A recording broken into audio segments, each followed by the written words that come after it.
Come to the front desk and you won't get a key, you'll get a little statue. So it's an Indiana Jones puzzle that opens your door. Don't worry about tipping the bellboys, they're statues. Do whatever you want with them. We don't care. No consent, no problem. To the statues, mind you. Gotta be slick about that. So you want adult entertainment? Started back up. Earlier this year, Got locked I in had orientation for some a bit reason. of a health situation, as it were. For some reason, I had Oh, it's gone live to the now. doctor like in December last It was year. live. Got new glasses. That's so weird. I And think it's live right now. everything seemed like it was going fine, and I was going to the gym, I was actually dropping a few pounds, things were going well. I don't know. And then it felt like my eyes kept getting worse. And one day I went into work and I couldn't see the screen.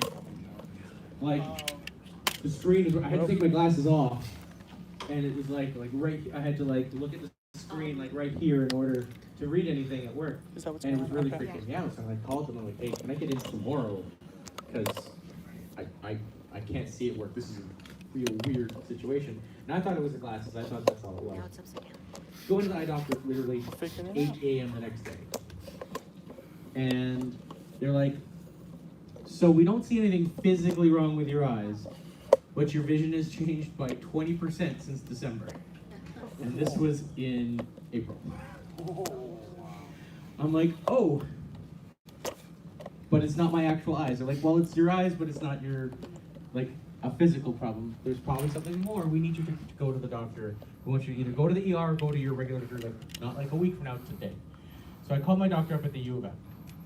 And I'm like, hey, you guys are at the U of M. I want to come in. Can I get in today? This is what's going on. Get in there. They're like, yeah, we don't see any problems with your eyes either. So let's check your blood pressure. Came back perfectly normal. Great. Like, okay, so let's check your blood sugar. I'd never had blood sugar problems in my life. A1C and sugar had always been fine. Come in, the nurse pricks my finger what felt like a katana blade. Like, this wasn't just like a little poke, it was just like whoosh, blood gushing like an anime scene. I'm like, jeez. She takes the test. Well, that can't be right, and throws it out. Oh no.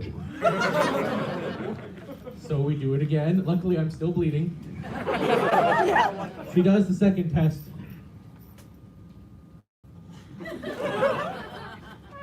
Are you feeling okay? And I was like, well, other than the fact that I can't see, I feel great. Why?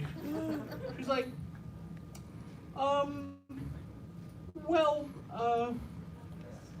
and she took off out of the room. And I'm sitting there going, A, what the hell, and B, can I get a Band-Aid? This thing's still bleeding. What the heck? 15 minutes of sitting there in the room going, what the hell just happened? The doctor comes back in. So, you know. No, I don't. She took my sugar, asked me if I was feeling okay, and I said sure, and she went okay and ran. Doctor's like, well, it's a tiny bit elevated. A normal blood sugar, and I hadn't eaten yet that day, so it was my fasting blood sugar, normally comes back between 80 and 120-ish is what they like. If it's like 150, that's a little elevated. If it's the high 100s, they're like, okay, we really need to do something about this. 403. Oh, shit! I had never had sugar problems. Like, my last appointment was like 6 months prior, and everything was great. So just out of nowhere, this came out. And so that kind of threw me for a bit of a loop. I'm doing fine now. I'm on meds and everything. That's great. But like, getting used to all that really hit me. Like this whole year I've been like, I'm trying to come here and do stand up, and like, how can I turn my, my health condition into something amusing for everyone? But like, I've been really battling trying to get over that. 2 months after that day, I got let go from work. No. 17 years with the same company.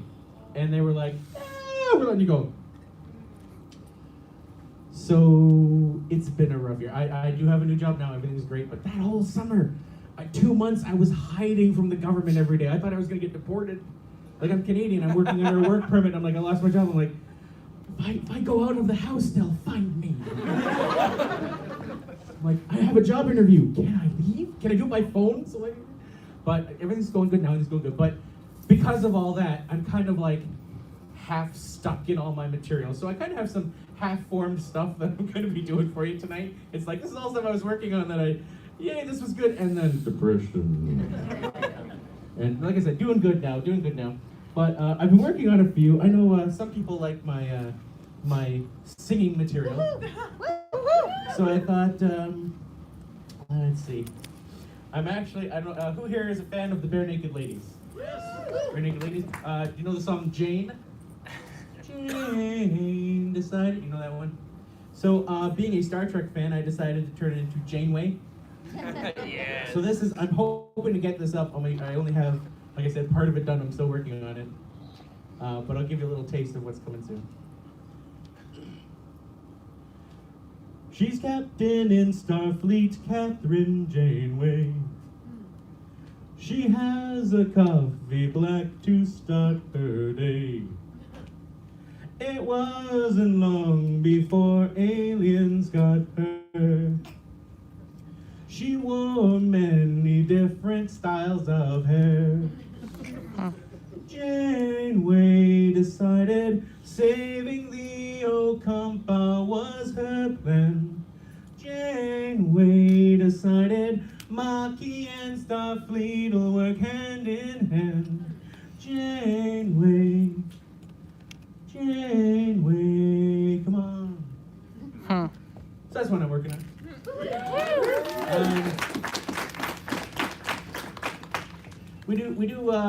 We keep at IFC, we keep nominating themes every year to try and get, that's going to sound good, what will people enjoy at IndieFurCon.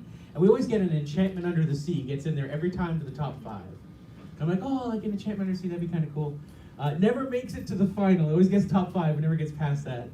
But I was like, I'd love to do an Under the Sea type version, like, here comes the boozy badger, walking with a badger cane. Here comes the panda's panda, his jokes are kind of lame. Under the sea, at IFC, I need to pee. Let's see. This actually came spontaneously on Twitter. Foxamore tweeted something about jet lag, and next thing I know, I'm doing a version of Piano Man called Piano Fox for Foxamore. It's 8:15 at a furry con. The show's almost starting on time. There's an old man sitting next to me, making love to a big glass of wine. He says, Fox, can you play me a parody? I think we all know how it goes. It's got a good beat and you'll jump to your feet. Just don't trip up on this prose. Play us a song, you're the piano fox. Play us a song tonight. You're all wrapped up in a carpet now, but we think you'll still play all right. Now this tall guy beside me is called Pepper. He's my singing American friend. He's quick with a joke cause he is a coyote. Foxes and peppers till the end. Someone in the crowd yells, play Lighthouse. It's simply my favorite song. All right, we will sing it. Make sure your cell phone's lit and wave your arms and sing along. Okay, that's all I got from that one. I'm hoping to have that one finished for in the near future as I'm working on stuff. So that's all the songs and stuff I'm working on. And I think we'll get into the story portions of my material. I would like to tell you all, it's alive! You busy having persona sex again? About time. Hi. Hi, did I make it in time for my set? Yes, Standard it is, and I'm in the middle of mine. Have a seat. There's a chair over here. Oh, thank dude, right here. You need to rest because you get. You say it like you know me. I'm so sorry. Okay, so this is a story, and it has nothing to do with chlorine, but I like to call it the MFF gas attack. Oh, that's... Featuring Dragor.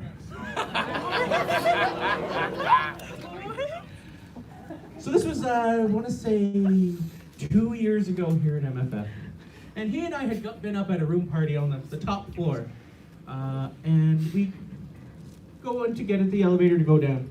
And as the doors are closing, suddenly I hear...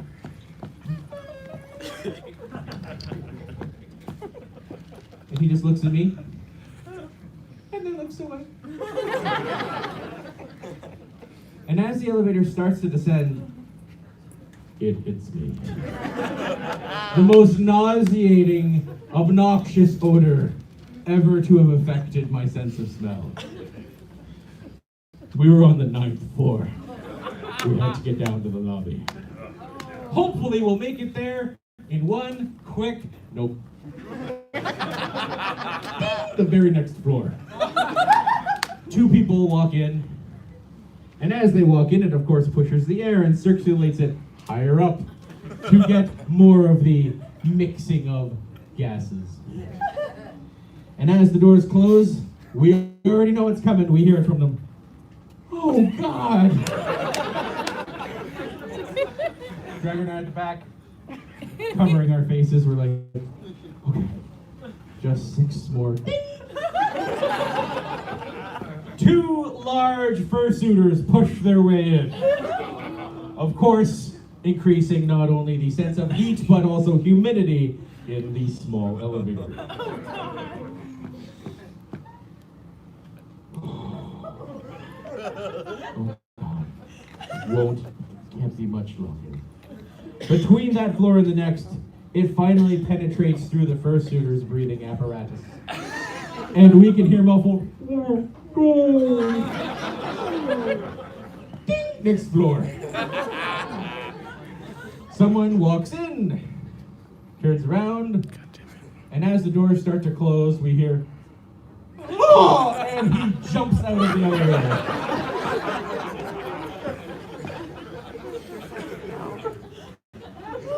Doors closed. We start to descend again. Okay. We're almost all, we're like halfway down, just a couple more. Ding! Next floor. Someone goes to walk up to the elevator. They don't even make it in. They know not to enter the gas pit of hell. Ding! The next floor. There's a crowd standing there to get in. The fursuiters and the other 2 people just jump out and go, we're taking the stairs, don't get in there. Too late. And the doors close, leaving just myself and the Rachel. We don't stop at the next floor. We don't stop at the next floor. Ding! We're on the last level. We get out on the very bottom floor and delicious, wonderful air. And of course we're on the bottom level, so you know what that means. A long line of people waiting to go up. 8 people get into the elevator. The doors close, but before it starts to escalate up, we hear,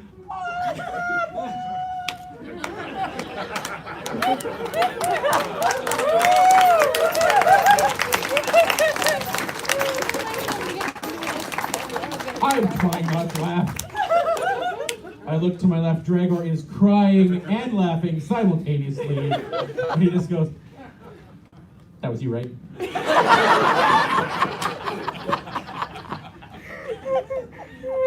Hi, Dragor.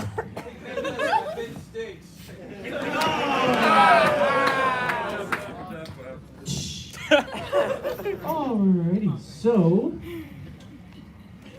now that you're here, I can tell one about you. We're checking badges at the door, right? Or IDs at the door, right? Sure. So everyone in here is 18 and older, right? Yes. Yes? That's mine. Katana sex? I think we should talk about a story involving a sword. Nay, a katana.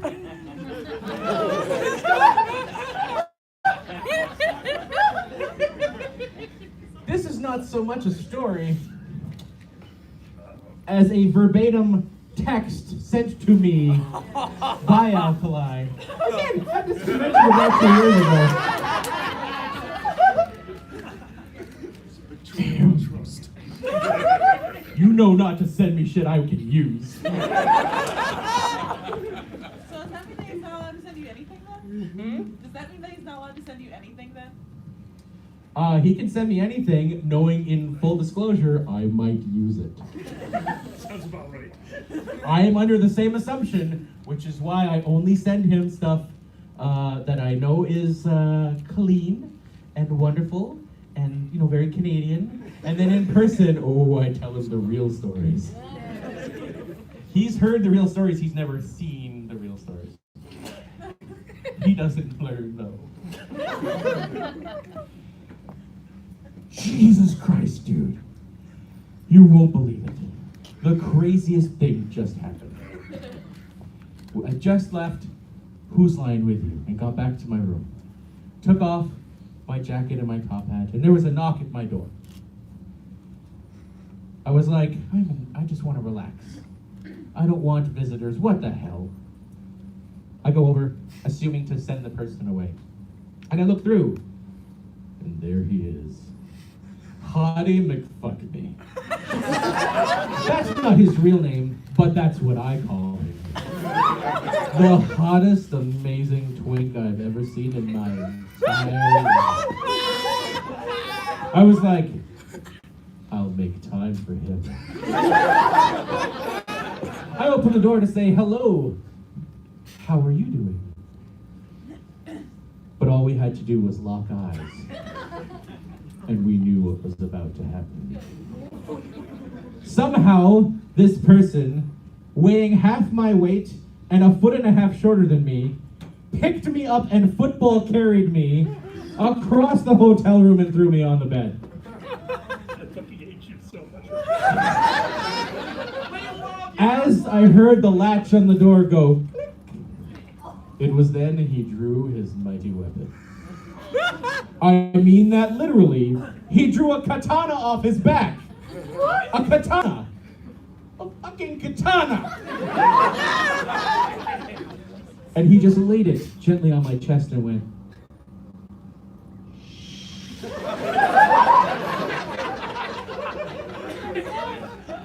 We then proceeded to have the most amazing, wonderful, crazy, quietest sex I've ever had in my life. It was so quiet we could hear people sewing in the room beside us. It was the craziest experience of my life. My reply. Holy shit! Dude, are you okay? Also, that doesn't answer the question I asked you right before that. The pizza's here, are you still coming for a slice?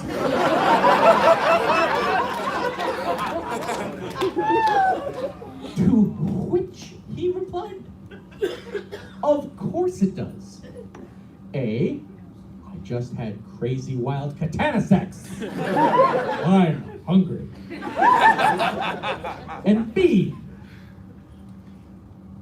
if you ordered from the deep dish place that forgot to cut it last year, don't worry. We have a katana.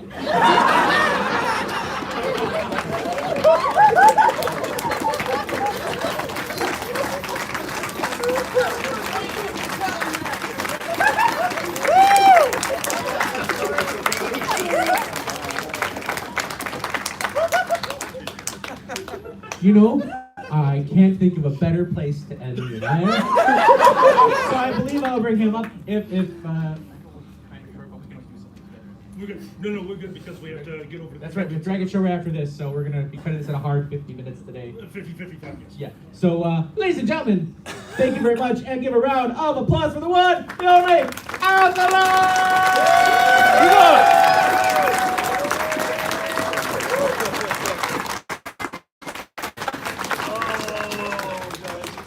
we get going really quick, we already got a fire complaint for the room. Guys, there's open seats. If we could scooch in, if we could have the giant pile by the door, the hotel that told Drago told me, we just need to clear out that area. We are over fire code again. Well, maybe we They'll can never do learn. They will never learn. No, comedy, who's gonna watch that? Everyone. Yeah, we just need a few people. If we're up, that's perfect. We just need to clear out some by the door, guys. Thank you so much. Yeah, there's a seat here. We got a seat up in front. You guys want it? I swear I showered. I'm glad you guys got to learn something new about me today. I already knew that. You're welcome. It's so educational. I will have you know, because of that, there are multiple katanas in my house at this point. What about the Our bathroom favorite is the katana? bathroom katana. Yes, we have a bathroom katana. There's a reason for the bathroom katana. Perhaps some of you have been following my show, The Dragon Show. We once talked about a gentleman known as Tommy Five Dicks. We are 18 plus, right? Yep. Yes. Harder I was to like, get away am I in. about to change my whole set? Shit! Well, Tommy Five Dicks, if you don't know about this gentleman, is a real person.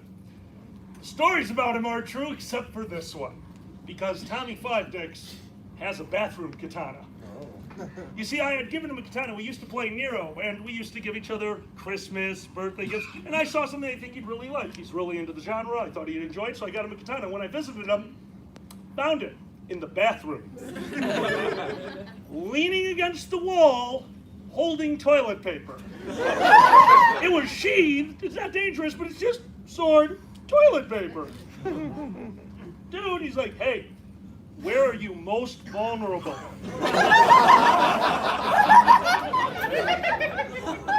I really wish that were the end of that story, but there was an incident, as happens in comedy.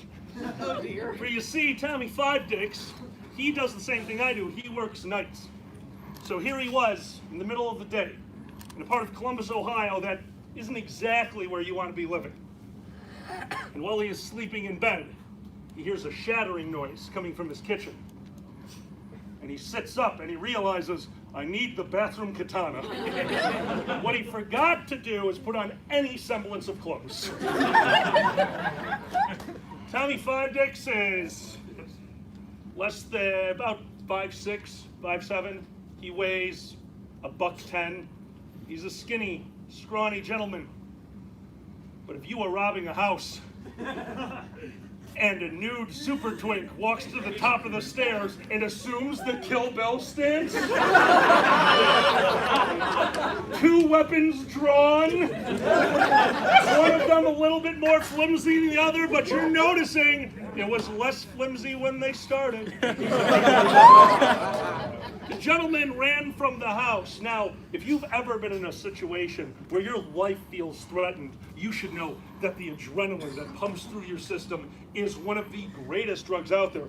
Fizzy cherry cola up my ass, that's Mountain Dew on crack. Well, he forgot a situation. He chased him. He went running down the stairs, through the kitchen to the back door where he entered his backyard. It's like, no! House hasn't been robbed since then, just want to let you know. And the last gift we gave each other, you ever seen a Beware of Dog poster? I drew a dick on his. So you do have to be safe. There's things that happen. You do always want to protect yourself. So in my house, to do that, we got a few new toys and hooked them all up to the Alexa.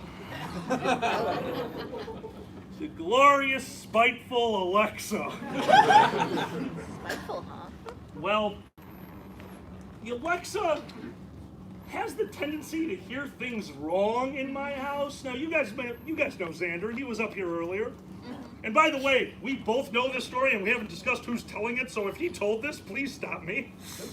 He didn't tell Alexa. Fantastic! Well, I was supposed to find that out before I showed up here. My phone's dead.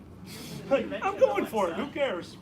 You see, Xander, as you all know, he has a bit of a heart complication, and he aggravates himself very well because if you have a heart complication and the house shakes a little bit for no good reason other than a train going by, you think, is that my heart? And this is a nigh constant event in my house. If I close the oven door too hard, I hear Xander, ah, fuck, I'm like, oven! It's fine! Shit! Well, he had an incident. He thought he was having a very bad night, and he might well have been. We took care of him. He's feeling a lot better. And he finally laid down in bed. And he asked Alexa, Alexa, what is ska? Now you need to understand something. There was a discussion in my house that came about during a bout of fizzy cherry cola, the greatest of all soft drinks.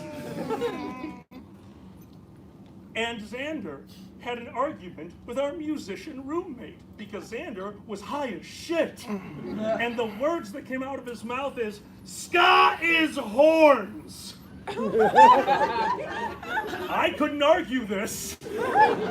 So Miko yelled out, taps.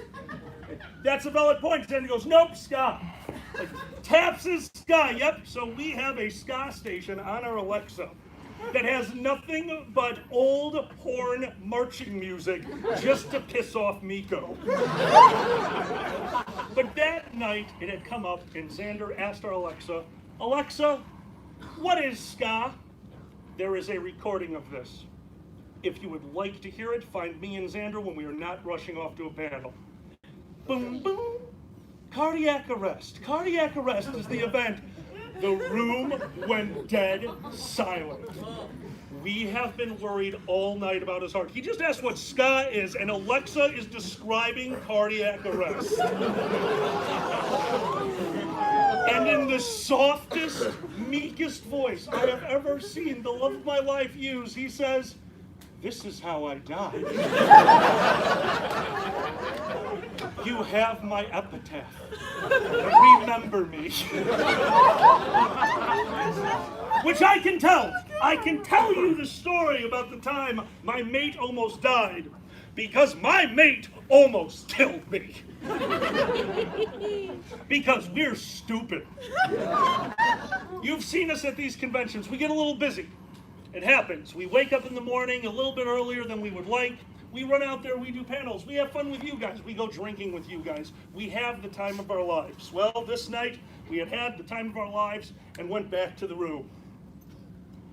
Just ridiculously mind-fucked on weed. Just not okay level of high. Not okay. And I remembered that I had went to Fernando's and got a sub sandwich. And I was really happy. But I didn't want to share with Xander because I wanted my sandwich. And he's a healthy dragon. So I grabbed the sub from this fridge. And as I'm backing away, I hear from behind me my glorious, caring mate. Where'd you get a sandwich? As I turn around, his eyes are as wide as saucers. And all he can do is stare at the sandwich, slowly approaching me. And as he finally gets a good look at the bread, he sees the black olives on me. He goes, no! And slaps the fucking thing out of my hand onto the ground and steps on it while looking at me. Because that's what I deserve, because I knew he wouldn't eat it. I bought that so he wouldn't touch it, and it was wrong of me. But he got his revenge because I was also mind-fucked. And that was the funniest shit I had ever seen in my life. And he knew he was being funny. This is a joke. This is how we interact with each other. We don't get to see each other as much as we like. When we do, we go way too hard with just us being idiots. And I kind of stopped breathing because I couldn't get my breath from laughing. And as I fall down, holding my chest, trying to breathe in and laugh, he turns around and goes, I'm going to look for a sandwich in this room. And just leaves me there. Every time I have made myself a sandwich in my house, That son of a bitch from the other room knows it, and I just hear, where'd you get a sandwich? I also don't keep black olives in the house anymore. He's really not a fan. But of course, I told you about Tommy Five Dicks. I told you about Xander. And then there was Dez. Who here has never been to a three-headed monster before? Who is new? All right, we're going back. The first, the original. Mystery Science Theater! So, Mystery Science Theater is a the Panimal Canal. Mystery Science Theater is a panel that myself, Pandez, Roxas, and a few other people had created with the idea that we were all going to get together, we're going to watch a movie, we'll watch it beforehand, we'll make fun of the movie, MST3K. It's going to work perfectly for furries. They'll love it. We did not count on one thing. You're all sarcastic assholes. We didn't need to say shit. Well, the movie started. The movie was? Battlefield Earth. Thank you very much. Battlefield Earth, the 2.5-hour epic starring stupidity and center screen wipes. And you see, you have to understand, we were taking this very seriously. We thought we were creating a new panel, a panel that's going to stick with the fandom. And when we do that, we do take them very seriously. Pandez watched Battlefield Earth the first time at home to get his bearings, the second time to write a script, and the third time in the room with us. None of us else watched it. We're not watching Battlefield Earth. We're gonna let Pandez take this one. I'll just scream shit at the screen, thank you. Well, 5 minutes in, we realized we're not needed. We're panelists sitting in front of a room, but you guys were yelling everything at the screen.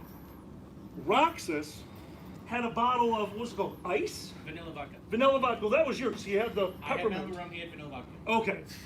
Booze. Booze was there. We thought, oh my God, we could turn this into a drinking game. The origins of MST3K, aka? Mistake, that's right. Well, we started collecting money to make rules. The audience got really into it. We knew we had something. We are thrilled.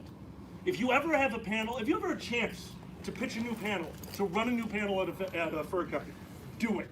It is one of the most amazing experiences of your life, and we were on cloud 9. This is working. This is going well. Somebody just paid $20 that we have to drink every time there's a center screen right. What's the worst thing that can happen? Allow me to describe to you a scene in Battlefield Earth. Father, do you not remember? Center screen ripe. I am the sun and I am remembering. A bullet is coming at me, but I am confused. Center screen wipe. Someone will one day kill me. Center screen wipe. I'm dead. Bam. Center screen wipe. I'm alive. Center screen wipe. New scene. We just started downing stuff. That was the hour mark of the movie, give or take. Oh, An hour and a half later, the panel ended. 2 days later, we made a rule, no movie over 90 minutes. But here we are. The night is over. I have stood up. Ladies and gentlemen, thank you so much for being here. I would like to thank my fellow panelists. Oh God, Pandez is dead. He is slumped over the table.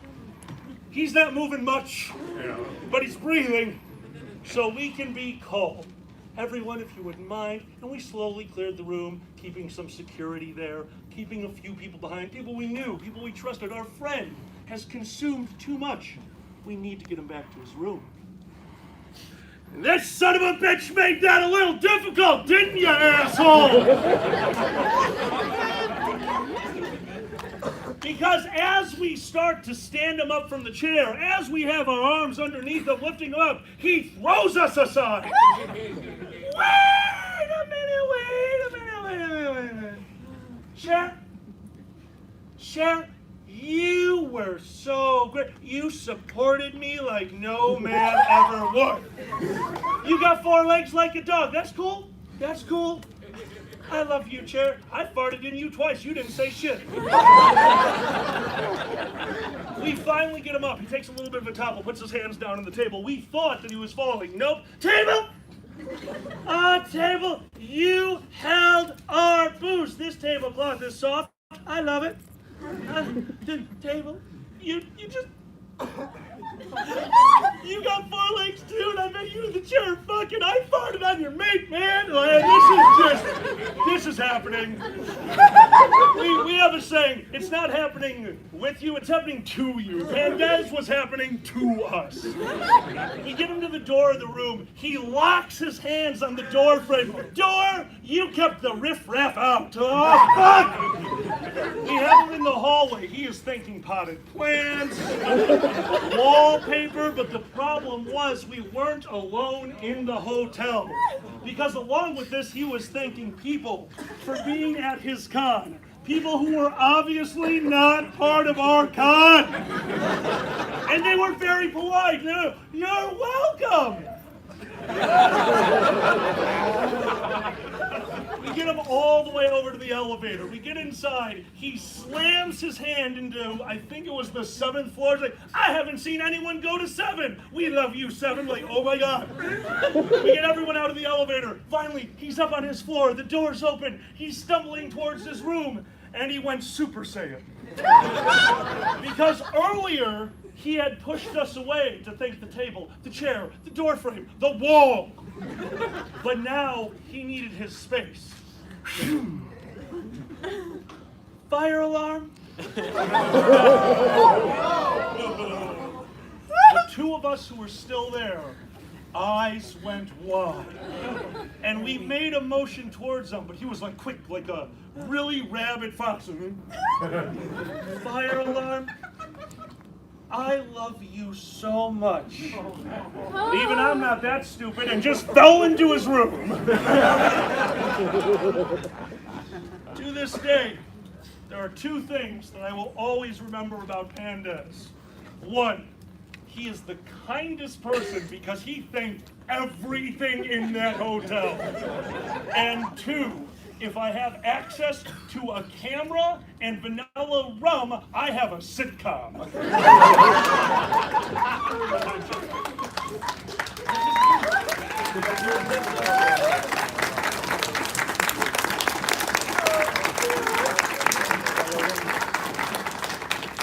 We're going to do one more. I think I got enough time for this.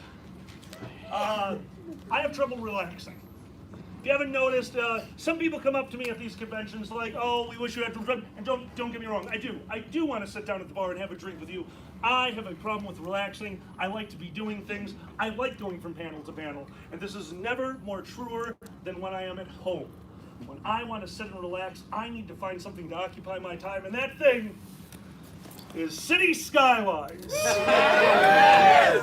Oh, City Skylines. If you don't know what City Skylines is, it's like Sim City, but on the weirdest version of like Adderall.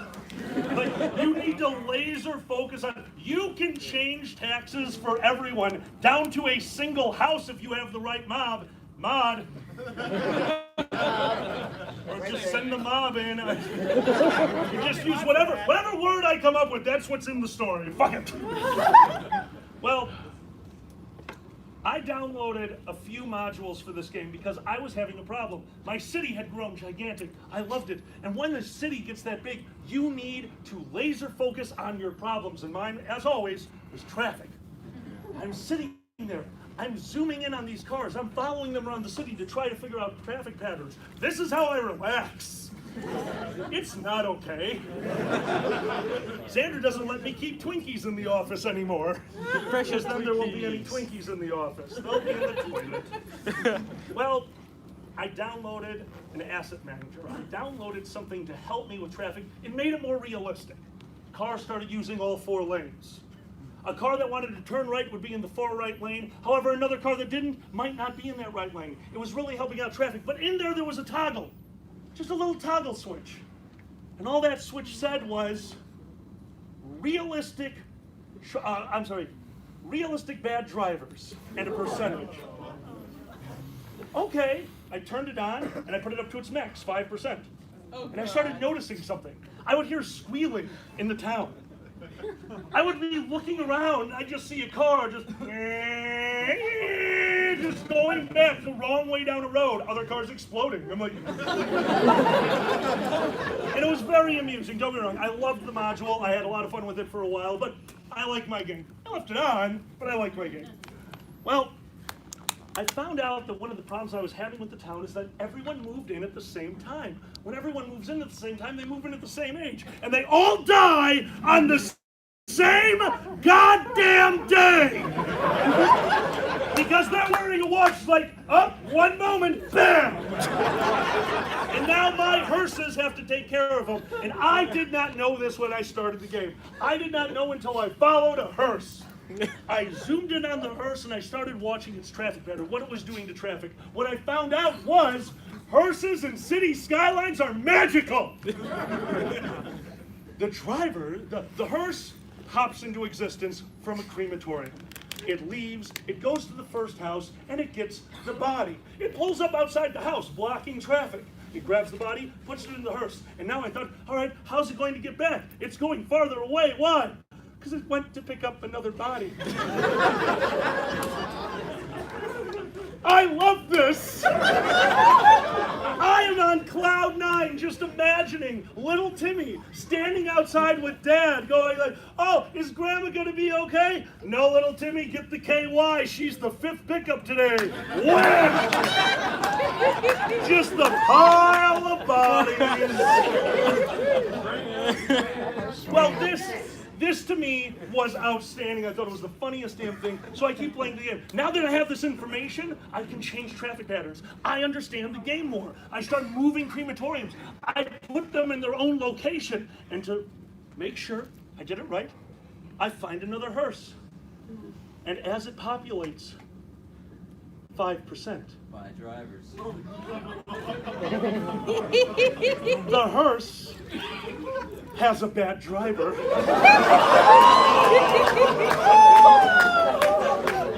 Here we go! The hearse pulls out of the crematorium and goes into a field. It turns around, gets back onto a main road, decides that is too much traffic. I have raised sidewalks. Apparently hearses fit on raised sidewalks. I am watching this son of a bitch just cream down these ultra popular. That is called job security. I could see my population down ticking. Yeah. Oh, send Jerry, Lowe, and Curly. We got a lot of them now. It goes around to houses. I mean, it's just squealing. Now, 5 stops is a lot to this game, so I put it on cheetah mode. That's the fastest mode in the game. All that really does is it gets rid of some of the, I think I'm saying it wrong, not pixels, but frames, I guess you would call it. So it's just skipping. It's going a lot faster, and I'm watching this thing zip all over the town. There's people dead. There's bloodstains, I hope. It's going the wrong way down one-way streets, but I'll be honest with you, it was the fastest hearse I have, and not just because of the cheetah speed, it just knew where to go. And finally, it gets back to the crematorium. Now, I know it's because of cheetah speed. I know there were frames missing from this. But the following, the hearse comes careening down the off-ramp, through the street, runs into the crematorium, literally crashes through the goddamn front door, and the whole building explodes. And all I thought was, holy shit, they just revolutionized burning a body.